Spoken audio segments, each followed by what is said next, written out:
Halo,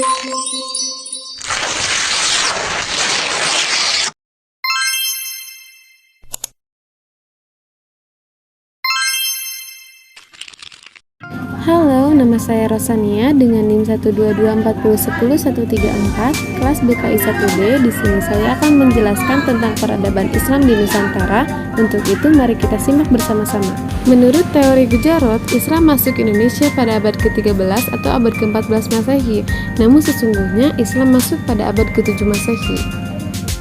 Jadi, sekian banyak teori yang tersebar di Indonesia bahwa agama Islam itu mulai di Indonesia pada abad ke-13 mulai terpatahkan sejak ditemukannya sebuah makam kuno di Kota Barus, Kabupaten Tapanuli, Sumatera Utara. Makam itu berasal dari abad ke-6 Masehi. Tepatnya pada tahun 672 Masehi, ini tertulis di batu nisan dari makam tersebut yang bernama Syekh Ruknuddin yang berasal dari Arab. Bahkan di sana ditemukan tak hanya satu makam saja, ada beberapa makam lainnya yang berasal dari abad yang sama. Makam tersebut bernama Syekh Mahmud dari Hadramaut, negeri Yaman, yang wafat pada tahun 44 Hijriah.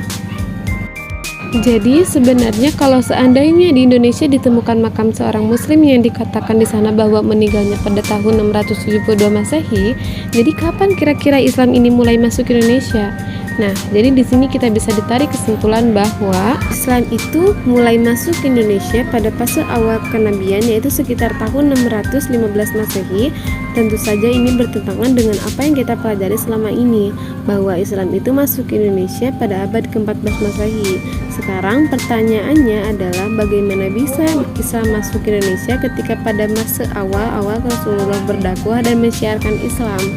Jadi begini, semenjak dari tahun 500 sebelum Masehi, Indonesia ini merupakan tempat persinggahan jalur perdagangan orang-orang Arab atau sebagai tempat transit untuk melakukan perjalanan berikutnya yang akan menuju ke India dan Cina untuk melakukan transaksi perdagangan di sana. Sehingga terjadilah hubungan kekerabatan di antara Indonesia dan pedagang asal Arab tersebut karena seringnya mereka singgah di Indonesia. Dikala itu Indonesia bernama Nusantara. Akhirnya, ketika seringnya perdagangan ini singgah di Nusantara, di sana mereka berdakwah dan menyiarkan Islam di masyarakat sekitar, tepatnya di daerah Barus yang terletak di Kabupaten Tapanuli Tengah, Sumatera Utara. Dan mulai banyak masyarakat di kala itu yang memeluk agama Islam. Nah, Syekh ini yang singgah di Barus yang menyebarkan nilai-nilai agama Islam, sehingga mereka tertarik untuk masuk menjadi seorang muslim, hingga berkembanglah agama Islam secara luas di seantero wilayah Nusantara ini.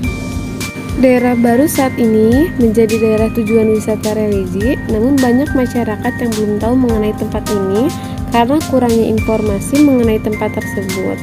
Nah, kenapa banyak sekali pedagang asing di kala itu yang transit ke Barus? Jadi daerah ini terkenal akan produk yang dicari oleh seluruh orang di dunia kala itu. Barus ini adalah penghasil kapur atau tempat kamper berupa wangian yang memiliki ciri khas wangi yang sangat enak.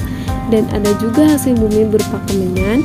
Mereka orang dari seluruh dunia rela jauh-jauh datang ke Barus untuk membeli kapur dan kemenyan tersebut. Tak hanya negara Arab saja di kala itu yang sering transit ke Barus, namun ada beberapa negara lainnya seperti Mesir, Maroko, dan banyak negara dari Afrika yang datang ke Barus dengan maksud untuk membeli kapur Barus tersebut. Buktinya, kalau Barus ini adalah tempat yang sering dikunjungi oleh orang-orang dari berbagai negara di dunia ini adalah di Mesir untuk mengawetkan mumi para raja-raja Firaun. Mereka menggunakan wangian berupa kapur Barus, tentunya ini berasal dari Barus di Nusantara tadi, dan ini semua tercatat dalam salah satu hieroglif di Mesir. Di sana menggambarkan bahwa bangsa Mesir melakukan ke Nusantara untuk membeli kapur Barus, kemenyan, kayu manis, dan hasil bumi lainnya. Jadi bagaimana dengan Wali Songo? Jadi para waliullah ini meluruskan kembali pemahaman-pemahaman yang tidak sesuai dengan ajaran Nabi kita Muhammad SAW. Sekian dari saya. Wassalamualaikum warahmatullahi wabarakatuh.